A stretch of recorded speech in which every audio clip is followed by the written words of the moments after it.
안녕하십니까, 안학TV입니다. 오늘은 숭어 떡밥 채비에 대해서 최종 분석을 해보도록 하겠습니다. 먼저 배경이 깔끔하지 못해서 송구하다는 말씀을 드립니다. 삼각봉돌 채비입니다. 이 채비는 유속에 따른 흐름이 적고 숭어가 펄을 먹기 시작할 때 대략 송도 바다 쉼터 기준으로는 5월 중순, 그 다음에 영종도 유수지 같은 경우에는 4월 말 정도부터 사용할 수 있는 채비이고요. 가장 일반적으로 많이 쓰이는 채비입니다. 봄, 여름, 가을 사용할 수 있는 채비입니다. 그럼 세부적으로 한번 알아보겠습니다. 바늘입니다. 바늘은 4호, 4호를 사서 쓰면 되는데 잉어 전용 묶음 바늘이 있습니다. 바늘이 소비가 되고 나면 스프링만 쓰고 잉어 전용 묶음 바늘을 사용하면 됩니다. 그 다음에 3호 핀도레, 30호 삼각추, 삼각 구멍봉돌입니다. 그 다음에 각경사 구슬 하나만 끼워도 되는데 그냥 보기 좋으라고 2개 끼웠습니다. 경심줄 약 50에서 60cm. 그 다음에 다시 삼각 핀도레 이렇게 됩니다. 이 채비의 장점은 고기가 물었을 때 숭어가 여기에 달려있다라고 생각을 하게 되면 엉킴이 없고 가장 깔끔한 채비가 되겠습니다. 공략층은 바닥층입니다. 많은 조사님들이 한쪽은 핀도레, 한쪽은 맨도레를 많이 쓰시는데 저 같은 경우에는 양쪽으로 핀도레를 씁니다. 그러면 이렇게 거꾸로 달 수도 있습니다. 봉돌을 거꾸로 달아 놓으면 텐션을 좀 더 많이 줄 수가 있어서 좋습니다.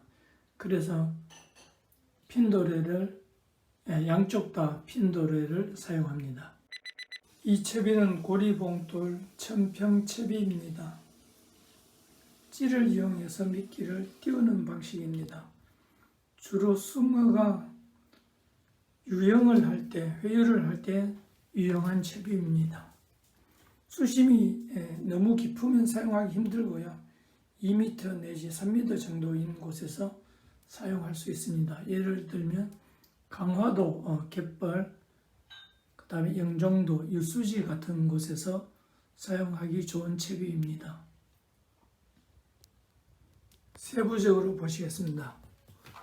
봉돌 25호에서 30호를 사용하면 됩니다. 3호 핀돌에 경심줄, 봉돌에서 바늘까지 높이 80에서 1m 정도 사이 주시면 되고요. 이건 떡밥 채비입니다. 이렇게 떡밥을 띄워 놓을 경우에는 바늘을 보시는 바와 같이 떡밥 가운데 오도록 이렇게 짧게 해주는 게 좋습니다. 그 다음에 찌는 3호에서 25까지 다양하게 더 많이 띄우고자 하면 15에서 20호 정도를 사용하고요. 일반적으로 살짝 부력만 주고자 하면 한 5호, 3호, 5호 정도 주면 됩니다. 그 다음에 핀도레 이렇게 됩니다. 이 채비의 장점은 이렇게 떼고 요 떡밥을 떼고 지렁이도 사용할 수 있다는 게 장점이 되겠습니다. 물론 삼각봉돌 채비에서도 지렁이를 쓸 수 있는데 지렁이 사용할 경우에는 대부분 바닥에서 한 80cm 정도 유영을 하는 숭어를 대상으로 하기 때문에 이렇게 띄울 채비가 좋습니다. 숭어 지렁이 사용할 경우에는 이렇게 떡밥 스프링 채비 대신에 바늘을 사용하시면 됩니다. 이 채비도 같은 핀 도래를 위에 하고 아래에 달았기 때문에 거꾸로 달게 되면 수심을 조정할 수 있습니다. 밑에가 80에서 1m, 위에가 대략 40cm 정도입니다. 이 채비는 고리추 3단 채비입니다. 좀 더 다양한 수심층과 미끼를 다양하게 이용할 때 대비하여 만들었습니다. 보시면 고리추 핀도래 경신줄 약 80에서 1m 위에 파이프 크레인 도래, 그 다음에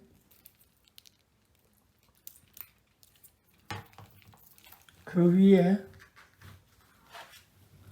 T천평, 파이프 크레인 도래와 T천평 거리 약 20cm, 다시 그 위에 파이프 크레인 도래 20cm 거리입니다. 다시 20cm 위에 찌를 달 수 있게 핀 도래를 하나 달았습니다. 그리고 맨 위에 3호 핀 도래, 이것도 마찬가지로 업사이드 다운 했을 경우에, 위쪽을 아래쪽으로 가도록 했을 경우에 좀 더 다양한 수심층 공략이 가능하고 떡밥을 이용할 수도 있고, 그 다음에 지렁이를 달아서 이용할 수도 있습니다. 천평을 3개 달 수 있는데 그러면 비거리가 안 나오기 때문에 일단은 하나만 달았고요. 여기에 지렁이를 달 수도 있게 해놨습니다. 이 채비는 주로 이제 강화도, 영종도, 대매도란교 같은 낮은 수심층에 회유하는 숭어를 공략하기 위해 만들었습니다. 또한 송도 바다 쉼터 같은 경우에 모찌나 가숭어가 떠서 다니는 경우가 있습니다. 주로 한 7월, 8월 경우에 그런 경우가 있는데 2018년 경우에는 많이 들어왔습니다. 또 2019년 경우에는 떠다니지 않고 그냥 바닥에만 있었기 때문에 활용도가 좀 떨어지긴 하는데, 요거는 다양한 필드 환경에 대응을 하기 위해서 지금 개발 운영 중에 있는 채비이며, 캐스팅이 보시다시피 굉장히 불편합니다. 그래서 최소한 450대 내지는 530대에 달아서 던져야 되고, 비거리도 그렇게 많이 나오지는 않습니다. 그런 장단점이 있는 채비입니다.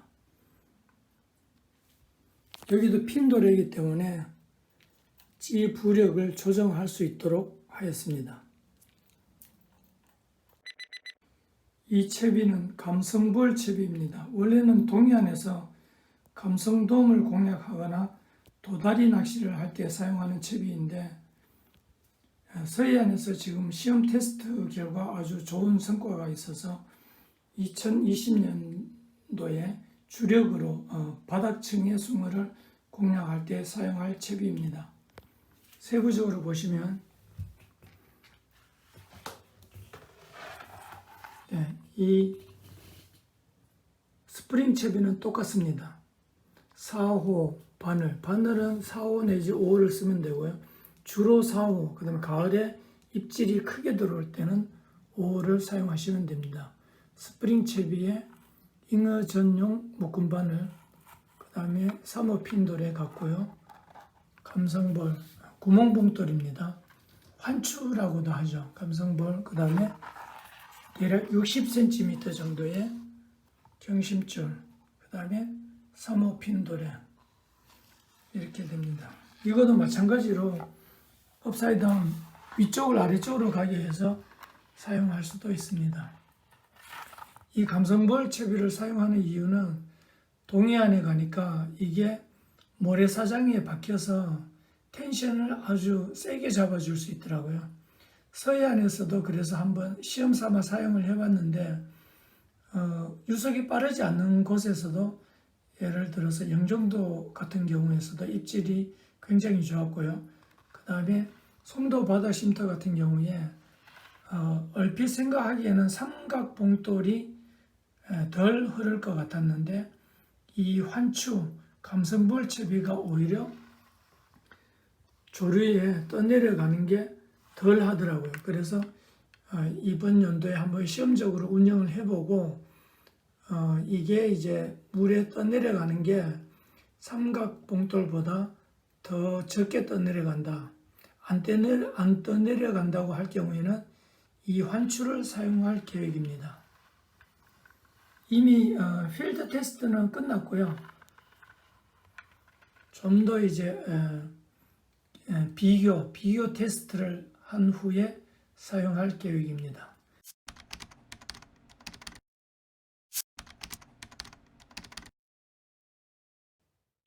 추화찌에 대해서 추가적으로 설명드리겠습니다.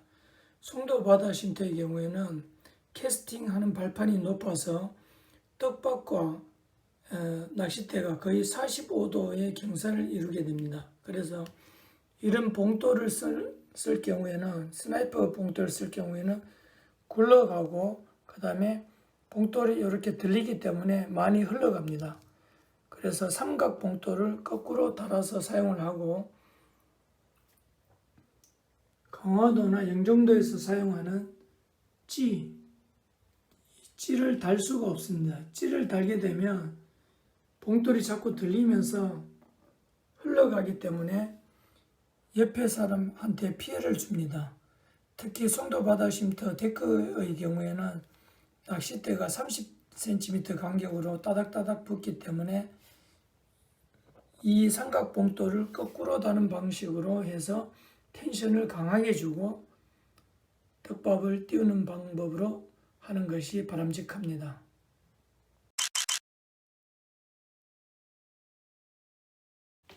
미흡하지만 저의 경험을 바탕으로 각 채비에 대해서 설명을 드렸습니다.